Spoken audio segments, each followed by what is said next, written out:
How good are your English listening abilities? Are you a beginner, intermediate, or advanced? Today, we're going to find out. So I'm going to show you some footage of me walking around this stunning ancient cemetery whilst telling you a story at the same time. At random points, I'll pause the video and put a question on the screen. You won't know when these pauses are coming, so you'll need to really pay attention. You'll have 5 seconds to answer each question, but if you need more time, you can just pause the video. Now, some of these questions are harder than others, so at the end of the video, I will give you your English listening score. I have also prepared an extended version of this test featuring 5 extra hard bonus questions, and the link to that is in the top comment. It's completely free. Okay then, let's do this.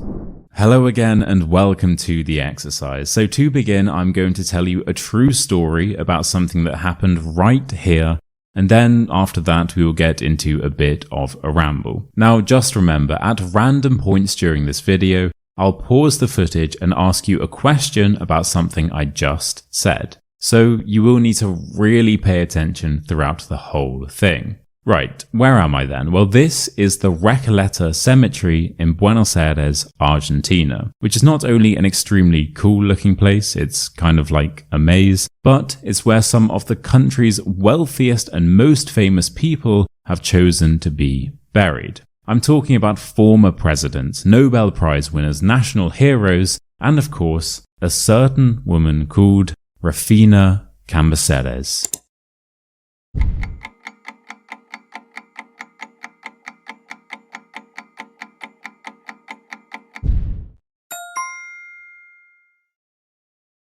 And Rufina is actually the protagonist of today's story. So, Rufina was born in the late 1800s into one of the wealthiest families in Buenos Aires. If you asked people at the time who the most privileged young women in the entire country were, Rufina would have been near the top of the list. Her father was a successful writer, her mother was a powerful social figure, and Rufina grew up surrounded by culture, art, and money.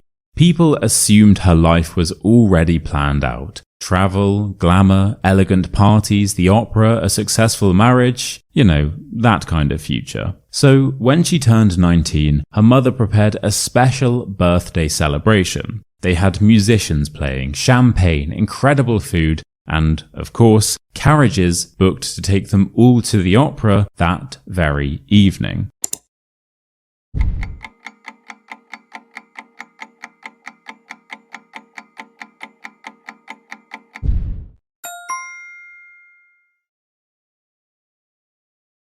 But just before they were about to leave, something happened. Rufina suddenly felt dizzy and collapsed. People panicked. A doctor was called immediately. After checking her, he announced that Rufina had unfortunately passed away. He believed she had died from a sudden heart issue. Now, because medical technology back then wasn't like today, the burial was organized quickly. Within just 24 hours, Rufina was placed inside a coffin and brought right here, to Recoleta Cemetery. And that should have been the end of the story. But this is where things take a turn. A few days later, one of the cemetery workers noticed something unusual. The lid of Rufina's coffin looked slightly misaligned. Only a little bit, but enough to raise suspicion.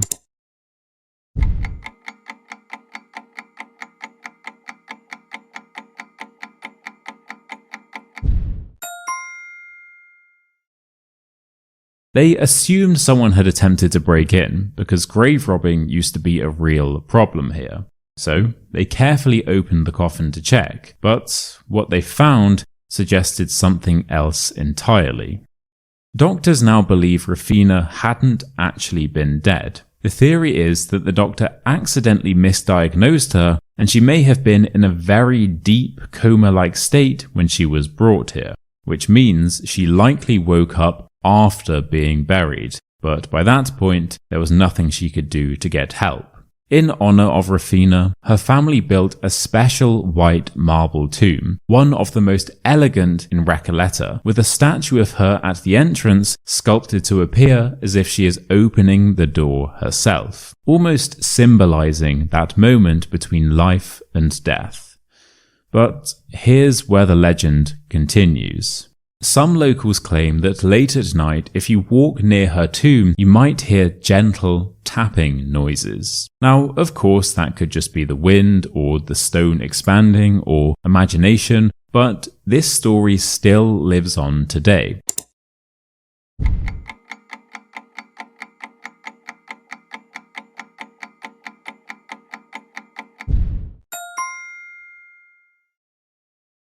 In fact, it's one of the most famous legends in Buenos Aires. It's a useful way of reminding us how fragile life really is. One moment you're celebrating your birthday, excited for the future, and then suddenly everything changes in an instant. And that is the story of Rufina Cambaceres, the young woman whose life ended far too soon. Okay, so that is the story done. And we're now going to be moving on to the rambling section where I'm just going to be speaking about some random things, but there will still be questions popping up on the screen here, so, pay attention. We're going to stay in this cemetery for a bit longer, then we're going to go to this park place, and eventually we'll end up on the streets of Argentina. So there's a lot to look forward to. So what was this place actually like then? Well, it was really cool, actually. It's kind of like a maze, as mentioned, so that did result in me getting lost quite a few times, as you may have been able to see from the footage. But yeah, it was nice. I went first thing in the morning, so it wasn't too busy, but there were still quite a few tourists there. And I'll tell you about the tourists that I met, or that I heard, because this is also quite an interesting topic of discussion. So firstly, the majority of them were Americans. And how did I know that they were American? Well, you always know if a tourist is American, because there's just something about the way that they speak that just carries throughout the entire venue. It's remarkable. You always know if there's an American tourist or just an American nearby. And it's very different to British tourists. And I actually had an interaction with, we're in the park now. I've got so many things I'd like to talk about American tourists and British tourists and the UK in general. So many different topics. But first, there's something else that I'd like to speak to you about quickly. So just bear with me for a couple of minutes and I'll be right back.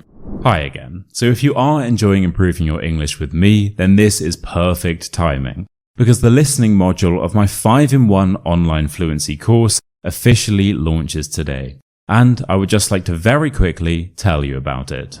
Module 4 is all about mastering your English listening abilities and contains over 25 unique and interactive tests from the B1 to C2 level. You'll get the chance to practice with a huge variety of completely original British English exercises featuring different scenarios, vibes, accents, and formats. Now, as mentioned, this is a 5-in-1 course, so you will also get access to the other 4 modules, which are just as detailed and engaging as this one is. Module 1 is all to do with vocabulary. It contains over 40 lessons teaching you more than 250 of the most essential and advanced words and expressions that you need to know to become a fluent speaker. Module 2 is British Accent Mastery, which contains over 70 lessons teaching you all the essential theory that you need to know in order to develop a natural sounding modern RP British accent. We do also have a huge variety of different shadowing exercises and fun, interactive games. Module 3 is all about speaking fluently, and here you'll learn how to sound more natural, confident, and native when talking in English. You'll study real conversations, find the common mistakes to avoid, and as always, get the opportunity to practice everything you've learned right away. And finally, Module 5 is a fun bonus section where I teach you everything that you need to know about the British culture before coming here. In total, the course contains over 210 video lessons and over 125 interactive exercises and downloadable PDFs. So you can join now to receive lifetime access to all 5 modules, including any additional videos that I add in the future. You can also try everything completely risk-free thanks to my 30-day no questions asked money back guarantee, so no matter what, you are covered. There are also flexible payment options available, including monthly interest-free installments, so you can spread the cost whilst you learn. So don't wait, hit the link in the top comment now to get started right away on your journey to British English fluency. Cheers. Okay, here we are. We're back strolling through this beautiful park. And as promised, I'm now going to be speaking to you about some of the differences that I've noticed between American tourists and British tourists. So this should be quite relevant to you because I would assume that if you're watching this video, you probably aren't from an English-speaking country because you're probably learning English as a second language. That tends to be my demographic. So that means that for better or for worse, you will at some point have been subjected to either American or British tourists. So you might be able to relate to what I'm saying here.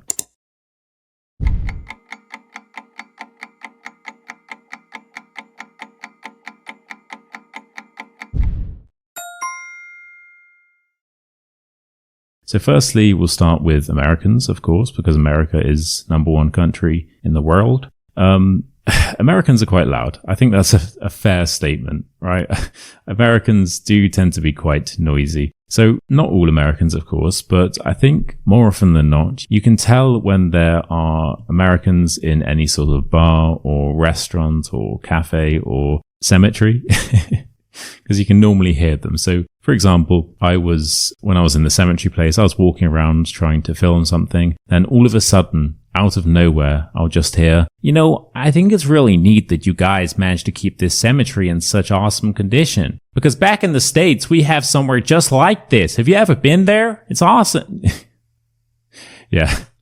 And listen, I'm exaggerating for comedic effect, but just a little bit. That's the thing, I'm barely exaggerating. And there's nothing necessarily wrong with this.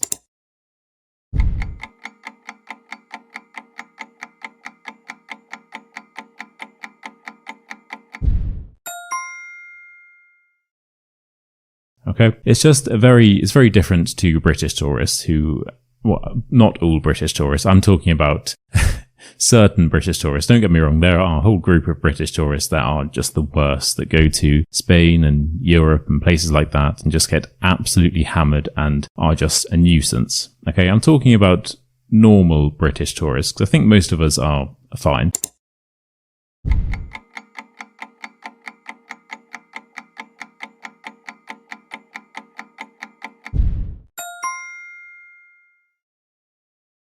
And I actually met an English couple when I was walking through the cemetery, and it was just such a stark difference to the Americans in there. So they were I could tell that they were English before I went up and spoke to them, just from the way that they were carrying themselves. So their words were very soft. I could hear them, but only just. They weren't really trying to draw much attention to themselves. And I could also tell that they were looking for something because they were studying the map and they were looking around for some signs. So I actually went up and spoke to them, which is not very British of me, but I felt like doing it because I assumed that we were both looking for the same thing, which was Rufina's grave, the grave from the story that I told you earlier. And when I spoke to them, I said, "So what are you looking for?" And they said, "We're looking for this grave here, actually, pal." I said, okay, I don't know where that one is, but I can look on the map and help you, because they were quite old. They were about 80 years old, maybe. And luckily I was able to help them. They said, "Cheers, pal. Best of luck," or something like that. And the conversation just ended. So none of this, "Oh, wow, you guys are from England as well. That's incredible. Whereabouts are you from?" Blah, blah, blah, blah. It was very quick, in and out. So that kind of just sums up the differences. So yeah, you may have heard me northern accent then, pal. You see, I think they're from the north of England, you see, pal. And I'm allowed to do this, me, because I actually lived in the north of England for about 5 years. Wow, yeah, so for most of my adult life, I was actually living in the north of England. I don't live there anymore, but I think it does put me in a position to talk about some of the differences between the south of England and the north of England.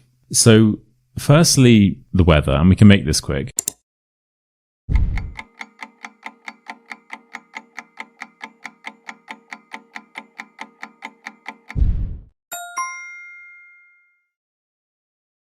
The weather in the north is somehow even worse than the weather in the south. So it just rains a bit more, it's a bit darker, a bit colder, and the sun comes out less frequently.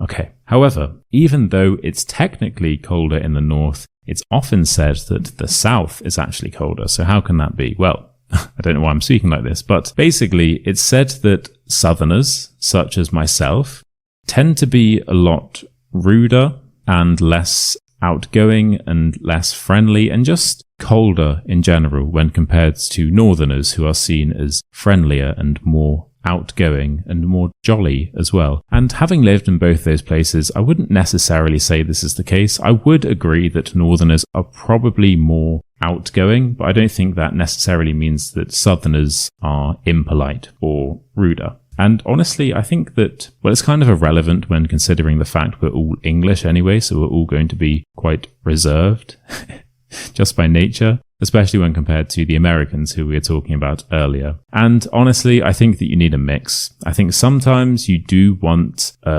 maybe slightly too loud, but very optimistic and friendly and outgoing and positive American person to speak to.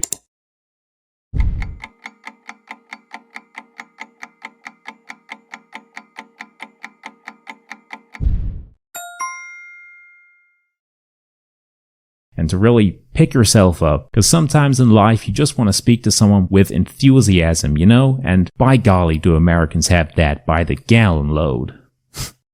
Whereas sometimes you just want to have more of a relaxed conversation with a somber British person, such as myself. So I think it just depends on your mood or what it is you're trying to achieve. Say you're in a bar somewhere. Maybe if you're looking for a pick-me-up, you'd rather be sat next to an American than an English person. Maybe Americans are better just in slightly smaller doses. Although I think it does depend entirely on your personality and the type of people you're looking to meet. I'm sure that there are people out there, many, many, many millions of people out there that love Americans and just cannot stand British people. I'm positive that those people exist. Okay, and for them, I'd say, what are you doing on this channel?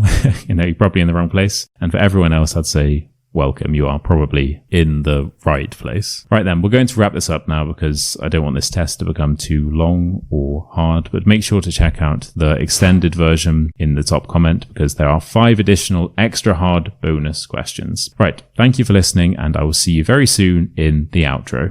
Okay then, so thank you so much for watching, and as promised, I will now present you with your English listening score. But first, if you did enjoy today's video, then I would seriously recommend checking out my 5-in-1 British English course. It covers everything that you need to become fluent in a fun, practical, and genuinely interactive way.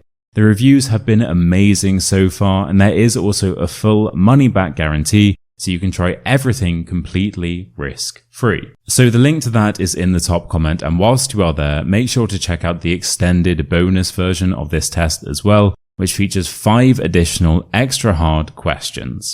Anyway, as promised, here is your English listening score.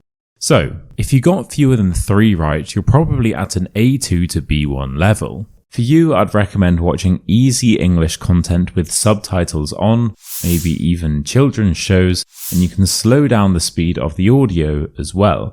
If you scored between 3 and 6, you're in the B2 range. Well done. At this level, you should start watching normal English content with subtitles on, and then you can re-watch them with the subtitles off. I'd also recommend playing British audio in the background during your day and pushing yourself with short, difficult clips. Even 60 seconds is enough. And if you scored between 7 and 10, you're basically at a C1 or even close to C2 level. The next step is to challenge yourself with complex podcasts, debates, and group conversations, and try listening to different UK accents as well. At this level, the only way forward is more exposure and higher difficulty. I have also made a list of my personal recommendations for listening resources, and that is included in the extended bonus video. Right then, so thank you again so much for watching. Make sure to like, subscribe, and comment down below, and I'll see you next Friday for another video. Cheers.